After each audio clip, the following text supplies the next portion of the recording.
What city in America do you think had the highest murder rate in 2023? It's a chilling question to consider, and one that reveals a dark reality of American cities. As we delve into the statistical data of murder rates across major cities in America in 2023, one city stands out in a disconcerting way: Milwaukee. The city experienced an alarming surge in violence throughout the year. The total number of homicides reached 173 by October alone, a number that put Milwaukee on track for an estimated 20% increase compared to the previous year. This stark rise in violence didn't just place Milwaukee at the top of the list, it catapulted it past larger cities like New York and Chicago, known for their own struggles with crime. The majority of these homicides were firearm-related, and a high percentage of victims were black men.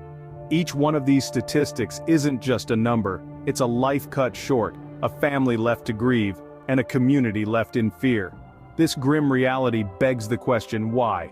Why is Milwaukee's murder rate higher than that of cities with much larger populations? What factors are contributing to this surge in violence? The answers are complex, and they point to deeper systemic issues. Poverty, community tensions, and the lingering impact of the COVID-19 pandemic all play a part. But there's another factor that's been called into question: the city's bail system, which has been criticized for potentially putting dangerous individuals back on the streets. So, Milwaukee takes the unfortunate title. But why? What factors are contributing to this grim statistic? As we move on to the next part of our discussion, we'll delve deeper into these underlying causes and their impact on this dark reality. The reasons behind Milwaukee's soaring homicide rate are multifaceted and complex.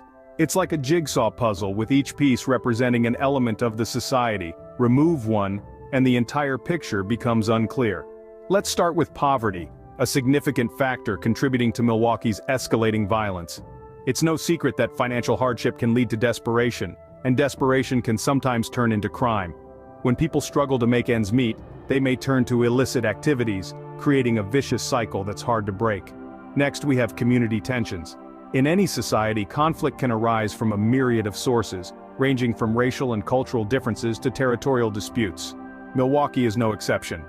Tensions within and between communities can lead to confrontations, which in the worst-case scenarios, escalate into deadly violence. Then there's the impact of the COVID-19 pandemic. The virus didn't just affect public health, it also had significant social consequences. The pandemic led to job losses, increased stress levels, and a sense of hopelessness for many. All these factors can contribute to a rise in crime as people grapple with the resulting emotional and economic fallout. But let's not forget the city's bail system, which has faced criticism for potentially allowing dangerous individuals back on the streets. The current system restricts judges from setting cash bail based on public safety concerns.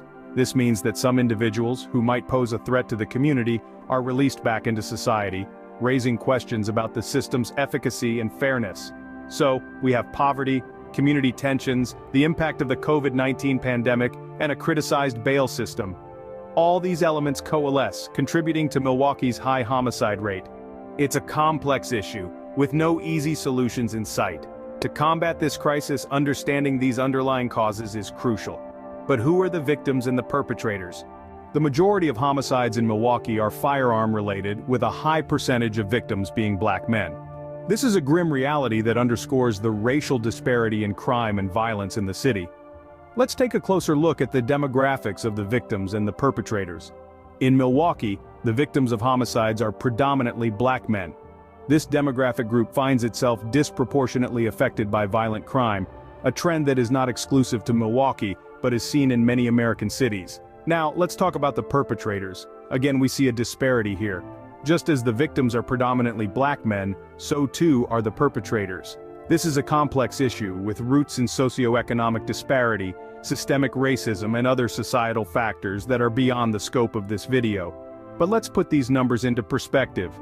When comparing Milwaukee to other cities in the United States, the difference is stark. For instance, Milwaukee's homicide rate is higher than that of New York and Chicago, two cities with significantly larger populations. This suggests that the issue is not just about the size of the city, but also about the specific challenges that Milwaukee faces. Now, it's important to note that these statistics don't tell the whole story. They don't account for the countless individuals who are affected by these crimes, the families, the friends, the communities. They don't account for the fear and the trauma. But these numbers do provide a starting point. They help us to understand the scale of the problem, and they highlight the urgent need for solutions. These demographic trends reveal a stark reality. But what can be done to reverse this trend? Milwaukee's high murder rate in 2023 is a complex issue with many contributing factors. We've seen how this Midwestern city, larger than New York or Chicago, has struggled with a significant surge in violence, particularly shootings and homicides.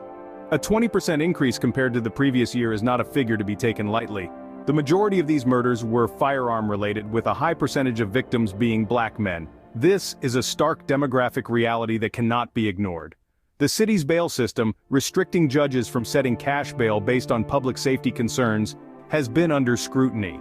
This system, some argue, allows potentially dangerous individuals back onto the streets. The city's hurdles are not small. Poverty, community tensions, and the aftershock of the COVID-19 pandemic all contribute to the violence. A comprehensive understanding of these underlying causes is crucial. It's been a tough year for Milwaukee, but it's important to remember that these aren't just statistics.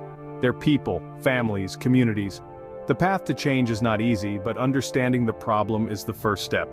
What do you think can be done to reduce the murder rate in Milwaukee?